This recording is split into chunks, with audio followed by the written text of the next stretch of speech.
Bienvenidos. Hoy nos metemos de lleno en los cimientos de nuestra forma de entender la ley.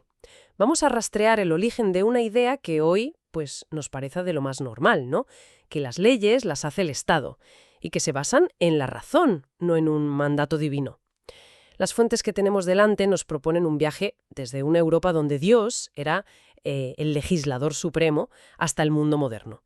Y nuestra misión es entender cómo ese terremoto de ideas que ocurrió hace siglos, pues sigue vivo en los debates de hoy sobre la familia, la educación, las libertades, sobre todo en el mundo hispánico y en particular en Colombia. Pues a ver, para empezar bien ese viaje hay que hacerse una foto del punto de partida. Imagina el derecho en la Edad Media como un taburete de 3 patas, tal y como lo describen las fuentes.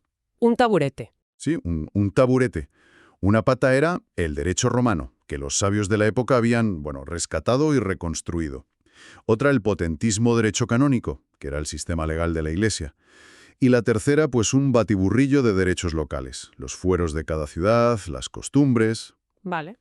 Pero lo que mantenía ese taburete en pie, lo que lo unía todo, era una idea fundamental. El derecho servía para ordenar el mundo según el plan de Dios. Claro. Y, en última instancia, para salvar el alma. El jurista medieval era, en el fondo, un teólogo con leyes en la mano. Entendido. Un trípode con Dios como centro de gravedad. Entonces, la gran pregunta que nos va a guiar es evidente. ¿Cómo se rompió ese taburete?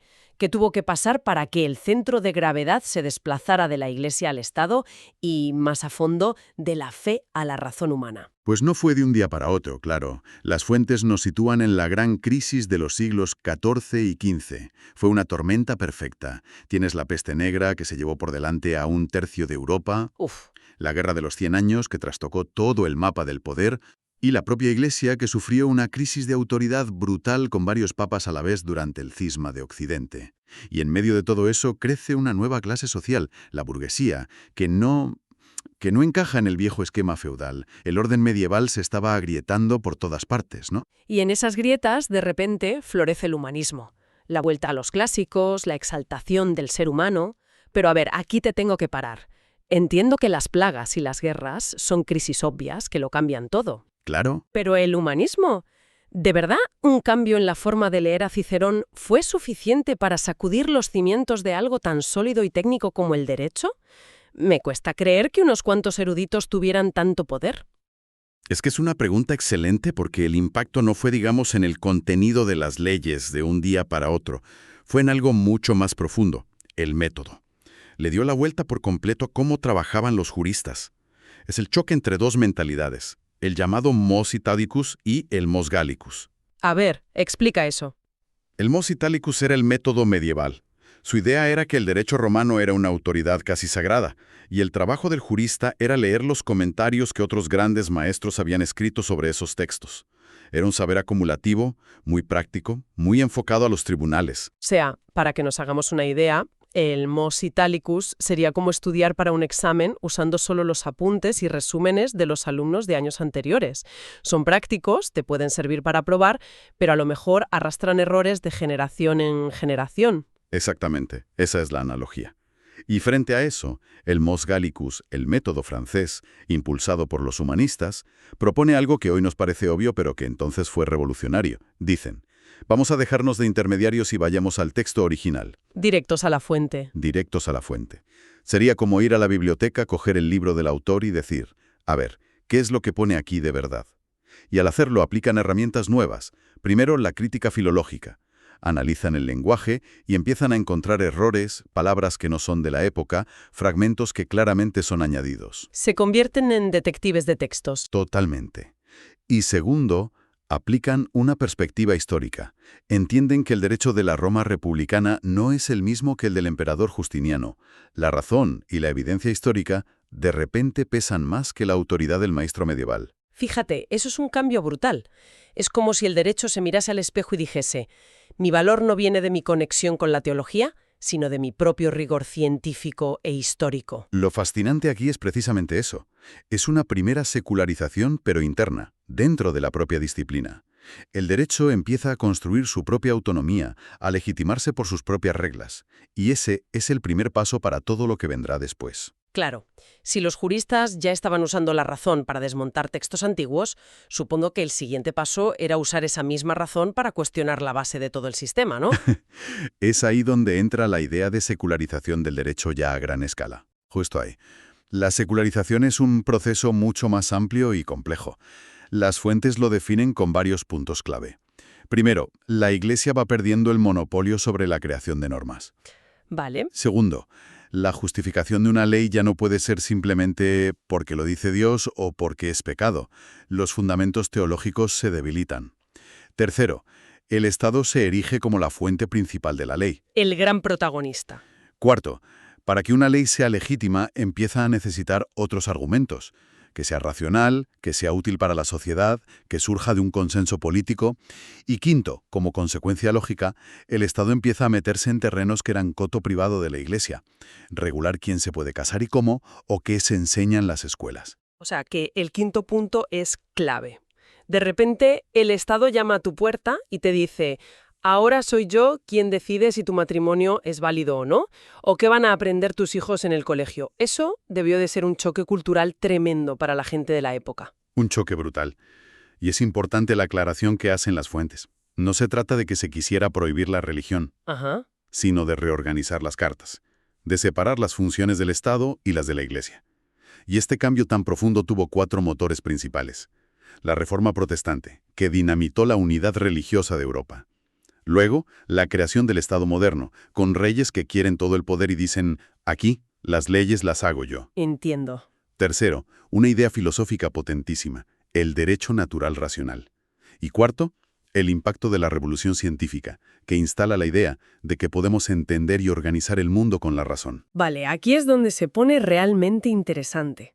La idea de un derecho natural racional suena a concepto filosófico de Torre de Marfil. ¿Cómo demonios algo tan abstracto llega a cambiar las leyes que afectan al campesino o al comerciante de a pie? Porque es la dinamita filosófica que lo justifica todo. Para entenderlo, hay que compararlo con lo que había antes. Para la escolástica medieval, para Tomás de Aquino, el derecho natural era una participación del ser humano en la ley eterna de Dios. Su fundamento último era teológico. Dependía de Dios. Exacto. Pero en el siglo XVII llega un jurista como Hugo Grocio y, según nos recuerda el material, suelta una frase que es una bomba.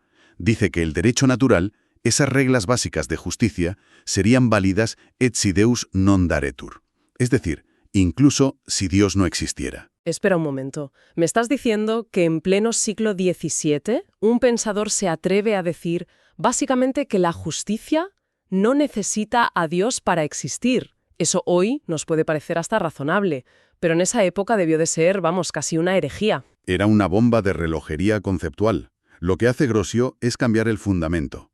La justicia ya no se basa en la revelación divina, sino en la propia naturaleza del ser humano como ser racional y social. La idea es que por el simple hecho de pensar y de necesitar vivir juntos, podemos deducir unas normas básicas de convivencia. Ya veo. Y las consecuencias son enormes. Por un lado, te da una herramienta para criticar al poder. Si la ley del rey es irracional, es una ley injusta y se puede desobedecer. Por otro, sienta las bases para pensar en derechos que tenemos todos por el mero hecho de ser humanos, lo que mucho más tarde desembocará en los derechos humanos. Vale, tenemos la bomba filosófica, pero falta el poder político para hacerla estallar. ¿Cómo encaja el Estado en todo esto? Ahí entra el concepto de soberanía, desarrollado por pensadores como Jean Bodin. La soberanía es, en pocas palabras, el poder absoluto y perpetuo de dar la ley a todos los ciudadanos sin estar sometido a nadie. ¿A nadie? Ni al Papa, ni al emperador, ni a las costumbres locales. El soberano, el rey, es la fuente suprema de la ley en su territorio. Y en la práctica esto fue una pisonadora. Los reyes empiezan a crear un derecho único para todo el reino, acabando con el mosaico de fueros y leyes locales, y, como decíamos antes, se meten a regular cosas que la Iglesia consideraba suyas. Es el nacimiento del Estado legislador, que es el modelo que, con matices, ha llegado hasta hoy. Bien, hemos dibujado el panorama europeo, pero a menudo pensamos que España fue un poco a contracorriente de todo esto, como el bastión del catolicismo.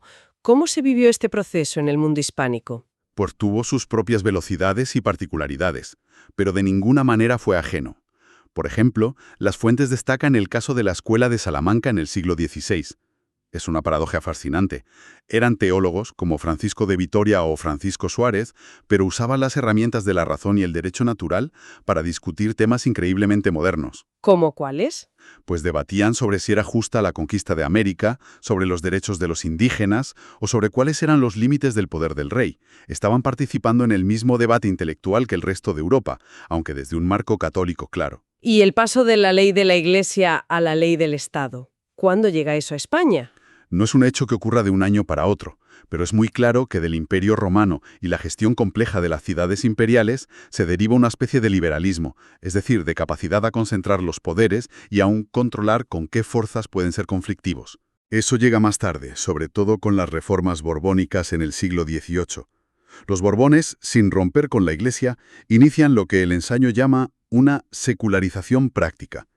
El Estado empieza a asumir el control de las universidades, a impulsar la economía, a limitar los privilegios fiscales del clero. En definitiva, a fortalecer su propia maquinaria y su propia legislación frente al poder eclesiástico. Y ese impulso, lógicamente, cruza el Atlántico y aterriza en Colombia con la independencia. Exacto. El caso de Colombia es un laboratorio perfecto para ver todo este proceso con sus avances y retrocesos. En la colonia, el orden era una simbiosis de derecho castellano y derecho canónico. La Iglesia lo controlaba prácticamente todo en la vida social: el matrimonio, el registro de nacimientos, la educación. Todo. Todo. Con la independencia llegan las ideas ilustradas, la soberanía popular, las constituciones. Pero la ruptura no es total.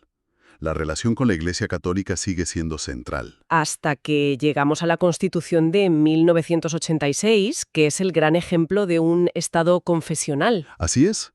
Esa Constitución no solo declaraba que la religión católica era la de la nación, sino que le entregaba a la Iglesia el control de buena parte de la educación y consagraba el matrimonio católico como la base de la familia.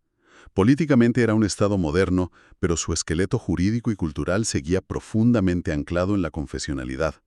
El proceso de secularización quedó congelado durante más de un siglo. Vaya. El gran salto cualitativo, el momento en que Colombia se pone a la hora del reloj de la modernidad jurídica, es la Constitución de 1991. ¿Qué es lo que la hace tan radicalmente diferente? Lo cambia todo.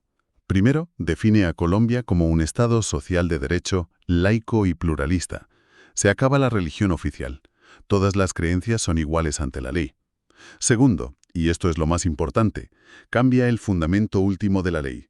El eje de legitimidad de todo el sistema jurídico ya no es Dios ni una tradición religiosa, sino la dignidad humana y los derechos fundamentales. La persona. La persona. Su autonomía y sus derechos se convierten en el sol alrededor del cual debe girar todo el ordenamiento jurídico. Y para que lo entendamos bien, ¿dónde nota un colombiano o colombiana de a pie ese cambio de la Constitución del 86 a la del 91 en su vida diaria? Se nota en todas partes. En el derecho de familia, por ejemplo, el matrimonio civil tiene plena validez, existe el divorcio, y los tribunales han reconocido que existen muchos tipos de familia más allá de la tradicional. Se separa el contrato del sacramento. Justo. Se separa claramente el contrato civil del sacramento religioso. En la educación, que pasa a ser laica. En el derecho penal, donde desaparecen delitos como la blasfemia. Y el campo de batalla más claro es la bioética, debates sobre el derecho a la interrupción del embarazo, la eutanasia o la identidad de género. Se discuten hoy en Colombia con el lenguaje de los derechos, autonomía, dignidad, no con el lenguaje del dogma. Pero, a ver, muchos dirían que quitarle a la religión ese papel central es como quitarle el alma a la sociedad, que se pierde un anclaje moral fundamental. ¿El proceso ha sido pacífico o sigue generando chispas? En absoluto ha sido pacífico. Es un proceso lleno de tensiones, y las fuentes lo dejan muy claro. Por un lado está el conflicto con grupos religiosos, que sienten que la laicidad del Estado no es neutralidad, sino hostilidad hacia sus creencias. Por otro, existe el riesgo contrario, el de un laicismo ideológico, que quiera borrar cualquier rastro de lo religioso del debate público, ignorando que para millones de personas sus convicciones son fundamentales. Y los choques más duros, como decías, parecen estar en la bioética. Sin duda, son la frontera más visible entre las morales religiosas y las decisiones basadas en los derechos constitucionales. Además, a veces se produce un desfase enorme.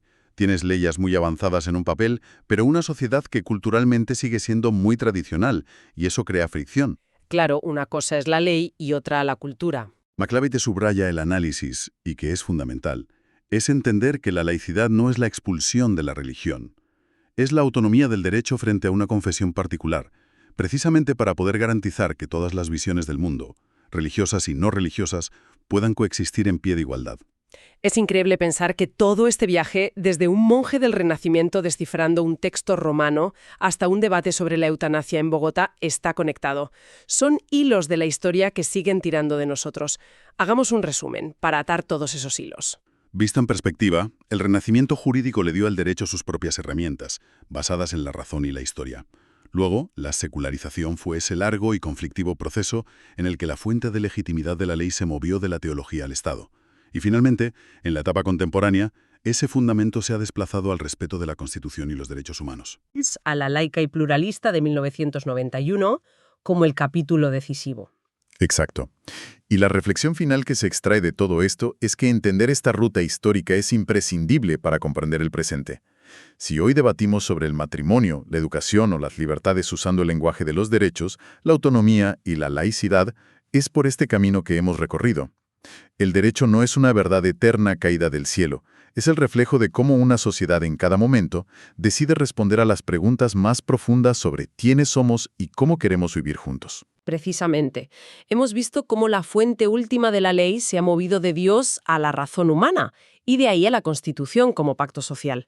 La pregunta que nos dejan las fuentes para reflexionar es, en un futuro que estará definido por desafíos que ya no son ni solo divinos ni solo humanos, como la inteligencia artificial o la crisis climática global, ¿hacia dónde podría desplazarse el próximo gran fundamento de nuestras normas?